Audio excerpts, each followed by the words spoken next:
도피성 출국에 급했나? 피의자 이종섭 신임장 원본도 없이 호주행 논란이다.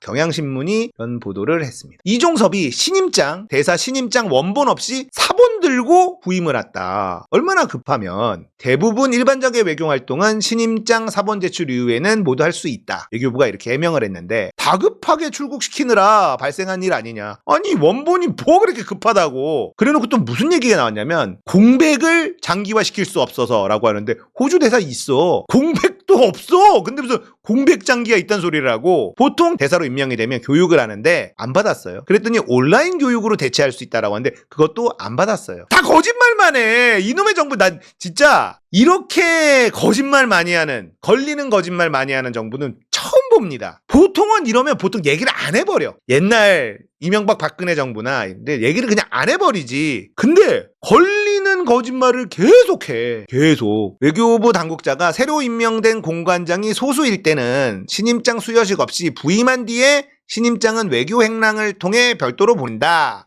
뭐 이런 얘기를 하는데 뭐 그럴 수 있지. 신임장 원본이 없어도 대사가 신임장 사본을 호주 외교부에 제출하면 대사로서 대부분 활동이 가능해진다 얘기했는데 보세요. 원본을 제출해야 주재국의 입법, 사법, 행정수장 등 3부 요인을 만날 수 있다. 지금 못 만난다는 겁니다. 사본 들고 가서 못 만나. 호주 대사가 하는 일이 그렇게 많지는 않을 거 아닙니까? 못 만나요. 그냥 도망간 거야. 도주 대사 아닙니까?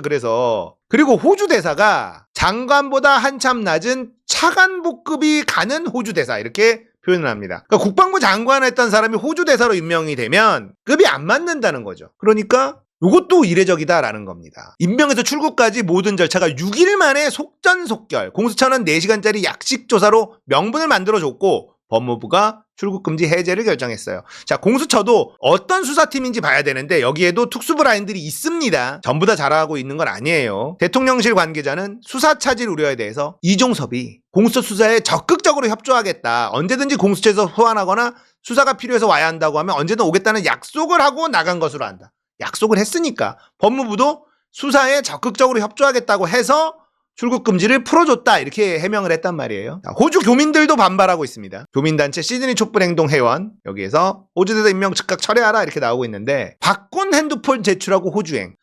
홍익표 원내대표가 한동훈 비법 알았다면 자 수사에 적극 협조하겠다라고 해놓고 증거 인멸하고 튀었습니다. 이종섭이 공수처에 제출한 휴대폰이 최상병 사건이 끝나고 나서 바꾼 휴대폰을 쓱 내고 갔다는 겁니다. 이종섭이 공수처에 자진 출석해 수사 협조를 약속하면서 휴대전화를 제출했고 출국금지도 해제됐는데 이 휴대전화는 최상병 사건 이후에 쓰기 시작한 새 휴대전화였다. 아무것도 없다는 겁니다. 여기에. 그러면 옛날에 쓰던 휴대전화는 없앴다. 증거인멸. 그리고 이종섭은 그동안에 쓰던 일지 수첩 같은 것도 버렸어요. 증거인멸. 근데도 출국금지를 해제시켜줬다. 수사 외압 의혹이 7월 말부터 8월에 벌어진 일인데 이종섭이 이 사건 이후 새로 쓴 휴대전화를 제출한 거다. 그리고 통삭 출국금지 해제 여부를 검토할 때는 수사기관 입장을 중시한다는 게 출입국 업무를 해본 관계자의 설명이다. 오늘 뉴스공장에 차규근 그분이 나와서 김학의 출국금지 때문에 징계받고 재판받았던 사람이잖아요. 그래서 출국금지에 대한 그 어떤 사람보다 전문가인 차규근이 나와서 말도 안 된다. 있을 수 없는 일이다. 이렇게 얘기를 했습니다. 그리고 공수처는 수사 대상이라 출국금지 유지해야 된다라고 짧은 입장문을 전달했는데 개무시하고 수사에 협조하겠다고 했으니까 출국금지 풀어. 근데 휴대폰은 깡통 휴대폰 쓱 제출하고 수사에 협조했습니다. 이러고 있는 겁니다. 홍익표 원내대표는 명백한 증거인멸이다. 외교를 활용해 수사를 방해하는 건 있을 수 없다. 우방국가에 대한 매우 큰 외교적 결례이자 나라 망신이다. 이건 진짜 개망신이에요. 개망신. 이런 부적격자 대사를 받는 호주 정부와 호주 국민들, 교민사회는 어떻게 생각하겠나. 참담하다. 아, 나라 망신 정말. 이번 일 중요한 것은 결국 중대범죄를 은폐, 수사방해하기 위한 것이다. 이종섭 피의자 같은 경우 최상병 사건 이후 쓰기 시작한 새로운 핸드폰을 제출했는데 이는 명백하게 증거인멸. 차라리 한동훈한테 아이폰 비밀번호 사용자 입력 비법을 배웠다면 구형 휴대폰을 낼 수도 있었을 텐데 홍익표 원내대표도 할 줄 알아. 좀 쳐. 이런 정도면 통상 검찰에서 얘기하는 증거인멸이고 이런 사람의 도주를 방치했다. 민주당은 특검법은 물론이고 외교부 장관 포함한 관련자 전원을 고발 조치, 관련 장관에 대한 탄핵도 적극 검토하겠다. 민주당 움직여야 됩니다. 저는 민주당의 비례정당이 어떻게 하면 조금 더 많은 득표를 할 거냐라고 한다면 비례정당 이제 20명 발표했고 여기에 뭔가 상징성 있는 인물이나 이런 우리가 인지도가 있는 사람 많지가 않아요. 그러면 인물로 승부 보는 거는 이제 끝났다. 그러면 이제 어떻게 해야 되냐? 민주당이 잘하는 수밖에 없어요.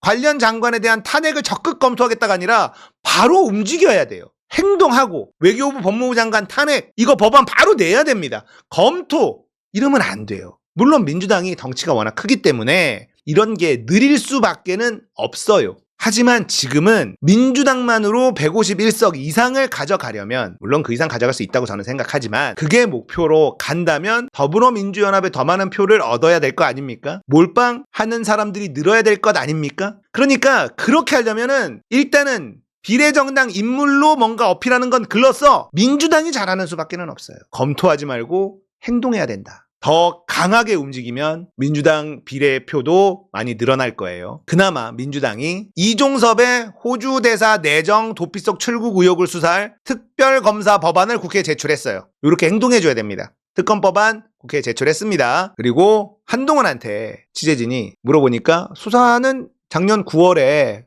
진행된 거고 수사에 관해 충분히 협조하고 있는 것으로 압니다. 대통령실에서 그런 점들을 고려해서 인사한 것으로 생각합니다. 그 외에는 뭐 특별히 더 아는 것은 없습니다. 피해가죠. 윤석열과 그 일당들은 최상병 사건이 총선에 굉장히 위험한 사안이다라고 보고 있는 겁니다. 그러니까 이렇게 무리해서 도주시킨 거 아닙니까? 자, 이제 나라망신 이야기인데요. 호주의 ABC 공영방송인가 그럴 거예요, 아마. 호주에. 이종섭 호주 출국 논란 이거를 보도합니다. 한국 대사 이종섭 자국 비리 수사에도 호주 입국. 장병 사망 사건과 관련한 비리 수사에 연루돼 있는 한국의 전 국방장관 이종섭이 논란이 된 호주 대사 부임을 위해 호주에 도착했다. 지난 주말 한국 법무부가 이종섭에게 걸려있던 출국금지 조치를 해제해 높았던 비난 여론에도 서울을 떠날 수 있었다. 한국 공수처는 해병대 장병 사망 사건 수사를 조작했다는 의혹을 수사하고 있다. 호주 매우 유명한 방송에서 한국 대통령실과 외교부는 지난 1월 이 대사에게 내려진 출국금지 조치를 몰랐다고 주장했고 이 대사는 법무부에게 이를 취소하라고 로비하는 데 성공했다고도 소개했다. 이번 일이 호주와 한국의 외교 관계에 어려움을 초래할 가능성이 있다며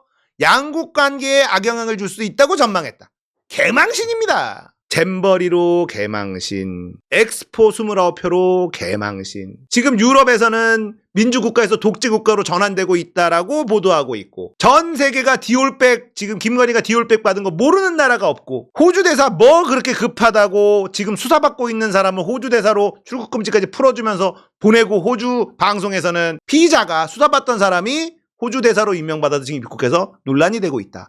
한국과 호주 외교 관계에 어려움을 초래할 가능성이 있다. 이런 보도나 하고 있고 외교에서는 방점이 뭐야? 얼마나 뒤로 갈 거야? 경제 폭망, 외교 폭망, 민생 폭망. 잘 되는 게 뭐 하나라도 있어야 말이죠. 그나마 잘한다 했었던 의대 정원 늘리는 것도 아무 대책 없이 그냥 2,000명 늘려. 대화도 안 해. 끝이야. 2,000명을 어떻게 늘릴 거냐? 구체적인 얘기도 없어. 지금 서울대 교수가 사표 쓰고 있어요. 대화를 하면서 뭔가 풀어가야 되는데 그럴 생각이 아예 없단 말이에요. 국민들이 그나마 지지해줬던 의대 정원 늘리는 것도 이렇게 아무런 대책도 없이 그냥 총선용으로 쓱 던져만 놓고 이러고 있는 게 이게 윤석열이거든요. 의대 정원 늘리는 게 처음에는 지지를 받았지만 결국에는 이것도 마이너스가 될 거라고 생각합니다. 국가가 자꾸 우리는 대화하자 이래야 되는데 의사들이 대화하자 그러는데 국가가 대화 안 해 이러고 있는 모양새 아닙니까? 문재인 정부 때 400명